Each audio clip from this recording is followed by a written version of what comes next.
আসসালামু আলাইকুম। হাসান আল ফারাবি হিমেল, professional psychologist. আজকে ছোট্ট কিন্তু বেশ কার্যকরী একটি আবেগ নিয়ন্ত্রণের কৌশল নিয়ে কথা বলবো। এটিকে আমরা টিপ স্কিল হিসেবে চিনি, TIPP। টিপ হলো ডায়ালেকটিক্যাল বিহেভিয়ার থেরাপি বা ডিবিটির একটি গুরুত্বপূর্ণ স্কিল, যা তীব্র আবেগ বা সংকট মুহূর্তে নিজেকে স্থিতিশীল রাখার জন্য ব্যবহার করা হয়।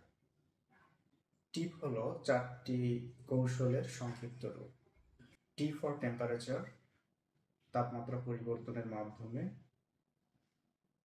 ঠান্ডা পানি বা বরফ ব্যবহার করে শরীরের তাপমাত্রা হঠাৎ করে কমিয়ে দেওয়া হয়।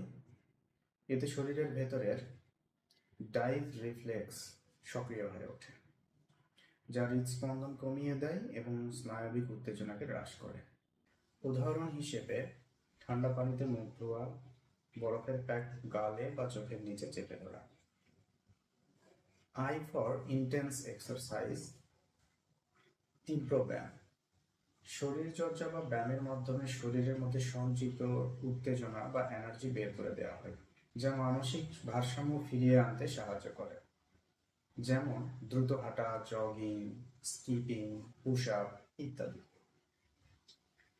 পি ফর পেস ব্রিদিং, নিয়ন্ত্রিত শ্বাস প্রশ্বাস।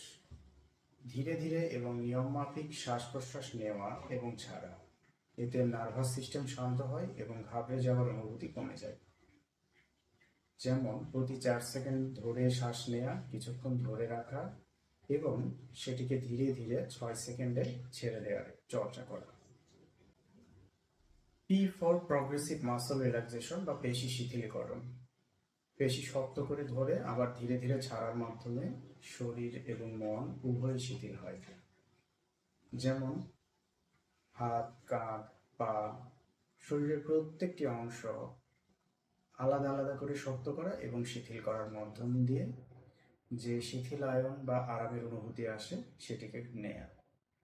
টিপ স্কিল তখনই সবচেয়ে বেশি কার্যকরী হয় যখন কেউ তীব্র মানসিক চাপ, রাগ, আতঙ্ক বা বিষণ্ণতার মধ্যে থাকেন এবং সে মুহূর্তে যুক্তিযুক্ত সিদ্ধান্ত নিতে পারেন না বা কষ্ট হয়।